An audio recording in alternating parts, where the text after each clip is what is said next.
Lens, même nombre de points que Marseille d'ailleurs, 7 points. 2 victoires, un match nul. Lens doit-il viser le top 4 en Ligue 1 cette saison? Vous nous appelez, supporters lensois, au 32-16. Bien sûr, n'hésitez pas à vous mêler au débat.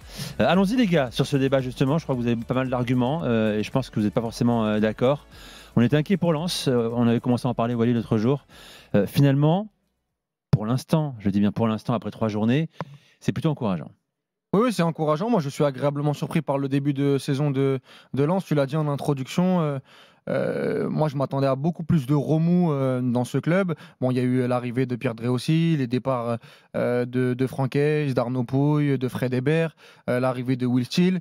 On se disait comment, quand on a un coach qui est resté autant de temps, comment Will Steele va assumer et assurer cette transition. Et puis, il y avait aussi les transferts. On nous avait parlé de 100 millions début de mercato de départ. Je pensais que Brice Samba allait partir, que Kevin Danso allait partir. C'est passé pas loin quand même dans ce Oui, bien sûr. Finalement, il est là. Je suis d'accord, c'est une bonne chose pour Lens. Mais bon. Au final, il est là. Je pensais vraiment qu'il y avait même un Medina, peut-être, même s'il avait prolongé, aurait pu peut-être repartir. Et au final, tu as que Eli Wahi qui est parti, qui lui, déjà sur la deuxième partie de saison, n'était pas en odeur de sainteté à Lens, où c'était Wesley Saïd qui partageait les minutes avec l'ancien Montpellierin. Et quand je vois le début de saison, je vois qu'il y a très peu de changements. Il y a le même système de jeu. Je pensais peut-être que Will Steele allait passer à 4 défenseurs. Finalement, il reste à 3 défenseurs, avec même si en haut, on joue avec un 10 et 2 attaquants, mais c'est à peu près le même système avec les pistons. Et puis, il n'y a pas de Coupe d'Europe. Vous connaissez mon argument maintenant sur la Coupe d'Europe, où moi je me disais, avec une Conference League, où peut-être que cet effectif-là allait puiser avec Bollard, comme l'année dernière, notamment en début de saison, peut-être. Là, il n'y a plus ça, il y a un match par semaine. Je ne dis pas, moi, ta question, c'est est-ce qu'ils doivent viser le top 4 ? Je ne pense pas qu'ils doivent viser le top 4, mais moi, en début de saison, je me suis dit, Lens va véritablement rentrer dans le rang. C'est-à-dire 9e, 10e, 11e, jouer le ventre mou du classement. Là, quand je vois la cohérence, quand je vois les repères, quand je vois le calendrier, je me dis, et puis quand je vois les performances contre Monaco, ils doivent peut-être gagner le match à un moment donné. Je vois les 2 premiers matchs. Et puis surtout, je vois le volume d'occasion où encore il y a une marge de progression dans les XG. Je me dis que Lens peut aujourd'hui prétendre à un top 5 Ligue 1. S'ils font pas top 5, je ferai pas des avis tranchés tous les soirs ici pour les critiquer, mais en tout cas, ça peut être un candidat crédible. Mais Walid, tu peux même aller sur le top 4 parce que pour moi, il y a 4 éléments qui font que Lens peut être un candidat tout à fait crédible. Le premier élément, c'est que on en a beaucoup parlé, mais au final, Lens est l'un des grands gagnants d'un marché à l'arrêt. C'est-à-dire qu'à partir du moment où il n'y a pas eu énormément de mouvements, ça a figé les équipes et Lens en est bénéficiaire parce que ce qui est pour moi l'identité de cette équipe, l'arrière-garde défensive, n'a pas été touché. Donc pour moi, c'est un avantage. Je te rends la parole, mais tu dis ils ont un marché à l'arrêt. Ça a été quand même, je le disais, la vidange dans tous les clubs. Ils ont aussi réussi à échapper. C'est-à-dire que tous les clubs n'ont pas vendu leurs meilleurs joueurs parce qu'ils étaient impossibles. Simon, il y a des mecs qui sont partis à des prix très raisonnables. Tu n'as pas eu la saignée attendue. Donc finalement, ça a figé ton équipe type. Oui, mais c'est pas parce que les joueurs de Ligue 1 ont pas été demandés, parce que tu regardes, il y a eu des massacres dans certains effectifs. Ça, je suis d'accord, mais aujourd'hui, la finalité, c'est qu'aujourd'hui, ton équipe. Y échappé, justement, aujourd'hui, ton équipe n'a pas été fortement démantelée. Ouais. Deuxième élément qui, pour moi, est très important, et ça, j'insiste là-dessus, c'est que Will Steele n'a pas été en rupture avec ce que voulait faire Franquès, parce qu'il pouvait très bien arriver, gérer cet héritage et se dire moi je vais me démarquer, je vais essayer d'aller dans la rupture pour provoquer quelque chose. Lui, il a voulu aller dans une forme de continuité. Alors bien évidemment, il y a des adaptations qui sont propres à Will Steele, mais qui font que par rapport à ce qu'a connu Lens, on est dans une forme de changement dans la continuité. Pour moi, c'est quelque chose qui est très important. Troisième élément qui est très important, la compétitivité. Parce que les éléments sont importants, en fait. Oui, c'est le but. Le troisième élément... Mais t'as vu, il a fait un classement quand même. Il a bien bossé. Le troisième élément, pour moi, c'est la compétitivité. Parce que oui, Lens, l'année dernière, ne termine qu'en Conference League. Mais à côté de ça, ils ont eu un long run positif où ils n'ont pas perdu. Ça, on sait depuis 2-3 saisons, voire plus, c'est un acquis. Et quatrième élément, toujours très important, c'est que les gars, ils arrivent cachés. ils arrivent cachés parce que l'attention va se polariser notamment sur les gros clubs, notamment dans cette lutte pour le top 4. Et moi, j'ai dit mon parti pris. Je ne peux pas croire que PSG, Monaco, Lyon, Marseille, les 4 seront dans les 4 premières places de Ligue 1. Et donc par rapport à ça, moi je sais qu'il y en a un qui va shooter. Oui, mais d'accord, il y a Lille, il y a Rennes, il y a Nice, tu vois ce que je veux dire, peut-être que. Ouais, mais à côté de ça, moi j'en parlerai tout à l'heure. J'en parlerai dans quelques minutes avec Rennes. Lens peut capitaliser sur ce que n'a pas Rennes, c'est une stabilité. Pour moi, la stabilité, elle est très importante. La stabilité, c'est plus sur le terrain. Sur le terrain, oui, c'est ça. Parce que dans les bureaux et sur le coach, on aurait pu se poser la question. C'est ça que moi, j'étais inquiet. Et puis même sur le banc, avant de laisser la parole à Simon, c'est que moi, j'ai vu Kouchanov, le match contre Monaco. Ah, ça y est, on parle de Kouchanov. Moi, je l'adore. Il est monstrueux et on en parle beaucoup. Lui, c'est Baby Lucas Hernandez.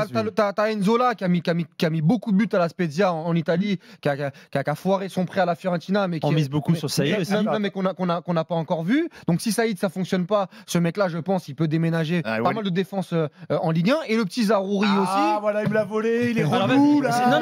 Non, c'est une passe. Je crois que j'allais pouvoir en parler. C'est une passe décisive. Vas-y. Tu fais bien de le mentionner parce que moi c'est mon coup de cœur de ce début de saison.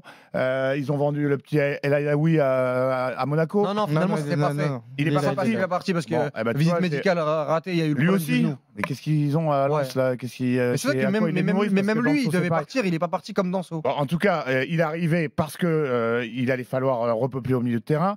Et ben moi, c'est c'est mon coup de cœur de ce début de saison parce que il a toutes les qualités que tu attends d'un mec comme ça, plus ce que tu n'attends pas forcément d'un gars que, en tout cas, personnellement, je connaissais pas bien. La petite passe verticale, la petite ouverture, la petite inspiration. Il est au départ de toutes les. Même s'il joue beaucoup plus haut que El Aïnaoui. Il va jouer dans les deux. Sur la compo, il est au même endroit. Quand on regarde la compo, moi, je ne le connaissais pas. J'ai vu le match contre Brest. Parce que El Aïnaoui, j'ai été ahuri de ce petit gars-là. Plus dans le rôle de Diouf. Au passage, Will Steele, on parlait de continuité. Mais on parlait pas beaucoup de Will Steele aussi, quand même, les gars. Mais il a remis Thomasson devant la défense. Beaucoup plus reculé face au jeu et ça fonctionne plutôt bien. Il y a aussi un Diouf qui l'année dernière a été très décevant comme Eli Wahi qui a peut-être rentré dans sa deuxième partie de saison. Mais qui va rentrer dans sa deuxième saison et qui lui aussi peut donner la pleine mesure de son talent. En tout cas, on l'espère parce que c'est un joueur qu'on aimait beaucoup. Donc il y a quand même des choses positives et moi j'étais très inquiet il y a encore 3 semaines. Juste pour terminer, ils ont ce qui manque quand même à certains clubs. Tu as parlé de Samba, ce qu'on appelle, je sais pas, les papas du vestiaire, les tauliers, tu vois. Ils ont une défense de taulier déjà. Non, mais tu regardes un Sotoka, je vois un scout de club étranger, voit Sotoka, il se dit, ça joue en Ligue 1, ça. Et Sotoka, c'est un des joueurs les plus efficaces, les plus importants pour son équipe. Beaucoup plus efficace devant le but quand même. Il en rate énormément. Geoffrey, le Pana. Geoffrey est avec nous, 32-16, supporter de Racing Club de Lens. Salut Geoffrey. Salut l'équipe. Bienvenue. Salut Geoffrey. Bon, est-ce qu'on s'emballe sur Lens ou pas? Non, je pense que vous avez raison. Je pense que vous avez raison parce que déjà si on regarde juste les 3 premiers matchs de championnat, 4 championnats, on va pas se rappeler le mauvais souvenir de Grèce. 2 victoires où il n'y a rien à dire, logique. Après on joue Monaco où je me dis là ça va être très compliqué, je le sens vraiment mal. On doit gagner parce qu'on se fait voler par l'arbitrage et même si Monaco je ne les ai pas reconnus. On sort un gros match là-bas. Quand je nous vois jouer, derrière, on est costaud. Vous parliez de Kuzanov et voilà, on pensait que Danzo allait partir. S'il reste, qu'on a encore Kuzanov derrière, je pense qu'on a de quoi faire tourner, on a de quoi être costaud. Là où l'année dernière, on avait un milieu qui était défaillant, le remplacement de Thomasson, il fait du bien. Si on a Diouf qui continue comme ses 3 premiers matchs avec cet impact et cette capacité à remonter les ballons et à enfin lever la tête pour éclairer le jeu, je pense qu'on pourra dire qu'on a peut-être retrouvé le remplaçant de Fofana qu'on cherche. Il y a le petit jeune Ogé Diran, je crois, qui est rentré, qui a fait une rentrée. Ah oui, lui, il est au milieu de terrain. Il a fait une super rentrée contre Monaco. On arrive ici, on ne sait pas trop ce qui se passe.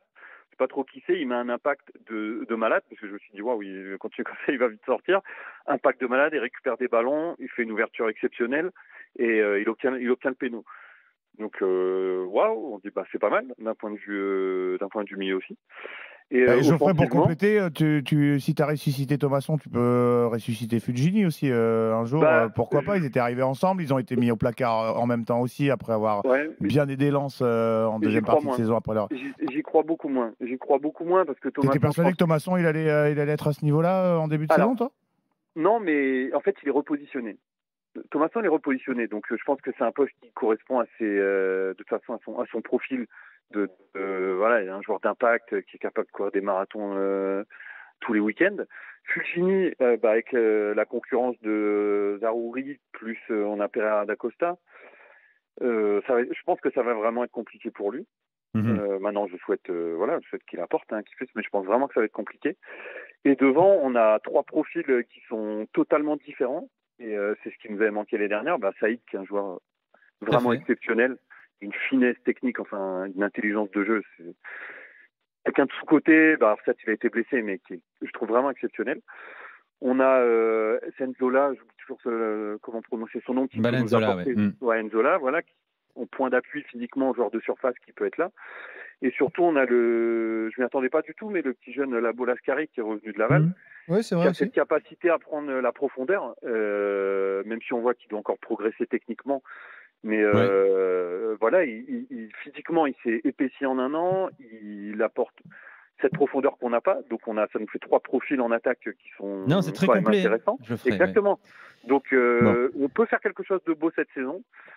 Maintenant, faut qu'on continue, faut qu'on lâche rien, et aussi le style de jeu, de style quand même beaucoup basé sur le 1 contre 1, donc il va falloir être très fort derrière. Et si on arrive à continuer dans ce sens-là, il y a moyen, au moins d'aller chercher l'Europe. J'ai une qualif pour la Coupe d'Europe. Merci Geoffrey d'être venu au 32-16. Lens-Lyon dimanche soir, 20h45. Vous le savez, c'est le match, gros match ce week-end en Ligue 1.